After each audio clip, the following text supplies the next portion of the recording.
Mas assim, são duas coisas diferentes, né? Religião e Deus. Sim. São coisas diferentes. Como é que se define Deus na hora de estudar Deus nas pessoas? Porque é uma coisa que não tem como definir. A religião tu consegue definir. Tem a igreja ali, tem a comunidade ali, tem um conjunto de crenças que o cara vai lá e participa. Agora, Deus por si só, como é que se estuda isso dentro da ciência? Aí é uma pergunta muito boa. A gente tem que definir essa nossa variável. Então, Deus não se define, Deus não se estuda. Eu não estou estudando Deus na minha pesquisa. Quando eu faço uma pesquisa em psicologia da religião, eu estou estudando a crença da pessoa, e aí vem a definição, que é mais típica. Em uma figura pessoal, que é invisível, que normalmente é poderosa. A gente pensa no Deus judaico-cristão, né? Onisciente, onipresente, de suma benevolência. Mas normalmente a gente pensa nessa figura que se parece com a gente do ponto de vista, né? Se a gente pega o cristianismo mais uma vez, né? Fomos feitos à imagem e semelhança de Deus. Ele é visto como uma pessoa. Quando a gente vê as pesquisas em psicologia e neurociências, as pessoas, quando tentam se relacionar com Deus, as áreas cerebrais que se ativam são quase todas, boa parte delas, as mesmas que se ativam quando a gente tem uma conversa como a gente aqui, tá tendo agora. Então as pessoas tratam Deus como se fosse um tipo de pessoa. Daniel Dennett fala que é tipo uma pessoa virtual, que não está aqui em carne e osso, é uma pessoa imaterial, incorpórea, que te entende e que intervém sobre as coisas do mundo. Ele tem um poder de mudar o curso dos acontecimentos por meio de milagres, por exemplo, criando a vida, criando tudo que existe. Então seria esse arquiteto que está aí o tempo inteiro apertando ou afrouxando parafusinhos. Então é uma visão pessoal de Deus.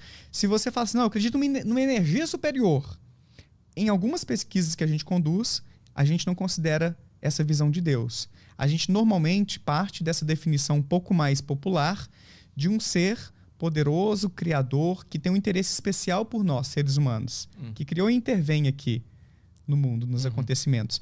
Porque senão, se eu deixo para cada um definir Deus por si mesmo, cada pessoa vai ter uma visão um pouco diferente. Então, na ciência, a gente tem que ter esse cuidado de delimitar bem o conceito com o qual a gente vai trabalhar. Eu quero estudar a crença das pessoas nesse ser invisível, poderoso, que cria e gerencia o universo, porque eu quero ver se essa crença ela se enfraquece ou se fortalece depois de uma pandemia, depois de um tsunami. Tem muitas pesquisas sobre isso já, por exemplo. Eu quero ver se essa fé em Deus interfere na saúde mental. Eu quero ver se isso tem a ver com o posicionamento político da pessoa, de ser mais de direita, mais de esquerda. Então, na psicologia da religião, a gente tem que trabalhar com conceitos claros para não haver muita confusão. Então, esse é um tipo de conceito que a gente utiliza para fazer os nossos estudos, essa visão de Deus. É que para mim fica muito confuso que eu enxergo toda essa situação como Deus estudando Deus na humanidade. Para mim, Deus já tá fazendo o estudo também, e tu é Deus fazendo também isso aí, entendeu? Então eu tô tentando descolar essa minha visão de Deus para conseguir entender esse estudo. Sim. Porque quando tu falou que quando a pessoa fala, como é que é? A pessoa fala de Deus, ativa a mesma área quando ela tá conversando com alguém, né? Sim, sim. Eu pensei, puta, tá aí, ó. Todos nós somos Deus. E é por isso que ativa a mesma área, entendeu? Eu te dou uma resposta um pouco diferente para isso, uma explicação um pouco diferente.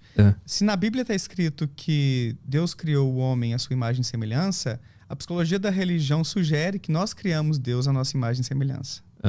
A gente estaria projetando nessa ideia de Deus os nossos tipos de relacionamento interpessoal. Eu configuro uma imagem do que é Deus a partir da minha perspectiva humana. Tem um estudo, inclusive, em neurociências muito interessante que corrobora essa teoria de que a gente cria esses seres sobrenaturais à nossa imagem e semelhança. As pessoas atribuem a Deus os mesmos valores e crenças que elas mesmas possuem. Daniel, mas aí a pessoa aprende isso na religião, por isso que bate, né? Sim, a religião tem um papel muito importante em disseminar certas crenças e valores, e a gente aprende quem é Deus a partir de uma religião específica. Mas o contrário também é verdadeiro. Num desses estudos, que é um estudo experimental, eles fizeram a pessoa mudar a crença dela a respeito de alguns temas, inclusive bem sensíveis, tipo porte de armas, aborto, vários temas, assim, uso de drogas ilícitas e assim por diante. Depois que ela mudou a forma dela de pensar sobre esses assuntos, aí eu não vou explicar todo o procedimento, que é um pouquinho complexo, mas a gente tem escalas para medir isso. se você concorda ou discorda, ou o nível de concordância ou discordância sobre esses temas, e a gente quantifica isso aí. Então, o pessoal às vezes tem aquele preconceito da psicologia, né? A psicologia é muito subjetiva, é uma coisa... Não, existe a psicometria, existe mensuração na psicologia também. A gente torna o comportamento humano, os processos psicológicos, em dados mesmo, e faz análises estatísticas disso, para tirar conclusões mais confiáveis a respeito do fenômeno. Então, a gente pode quantificar isso tudo antes e depois de uma tarefa que acaba induzindo a pessoa a mudar um pouco a visão dela a respeito de um assunto político, normalmente. E depois que ela sofre essa intervenção, e a gente pensa pergunta para ela o que ela pensa sobre Deus, o que Deus acha sobre esse assunto, depois que ela mudou a forma dela de pensar, ela atribui a Deus também essa mudança. Uhum. Ou seja, se no início, eu vou dar um exemplo assim, bem... chulo, assim, só para, não sei, meio tosco, assim, só para... É como se fosse assim, não em nenhuma condição a mulher pode abortar, isso é um grande pecado, Deus pensa isso aqui, eu também penso, né? Ela vai lá e responde umas escalas. Depois ela passa por uma intervenção para a gente tentar induzir uma mudança de pensamento. Não é que a pessoa vai sair da água para o vinho, se me permite o trocadilho. Uhum. Mas em vez de ela ter uma posição muito... forte a respeito desse tema, numa escala de 0 a 10, para exemplificar, ela tinha uma posição 9. Depois dessa intervenção, ela passa a ter 7 ali. Não, ela ainda é contra o aborto, mas ela deu uma suavizada ali, no tanto que ela era firme naquela ideia. Então ela pode começar a abrir umas exceções e tudo. E aí quando você pergunta para ela depois do experimento o que ela pensa sobre como Deus vê esse assunto, então ela atribui a Deus uma crença diferente também. Então a gente tem evidências de que quando a gente muda a nossa forma de pensar, o que a gente pensa sobre Deus também muda. Então esse é um tipo de evidência que a gente já tem de que, não estou falando que fechou a questão não, tá, Petri? Mas de que a gente imagina Deus a nossa imagem e semelhança. Deus no imaginário popular é um reflexo, é uma projeção dos nossos valores, crenças e expectativas.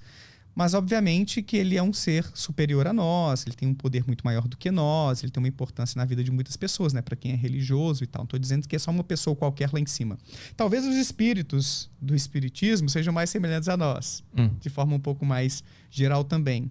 Inclusive, eu posso até dar alguns exemplos sobre isso depois, se você quiser, mas é um pouco por aí que a gente faz.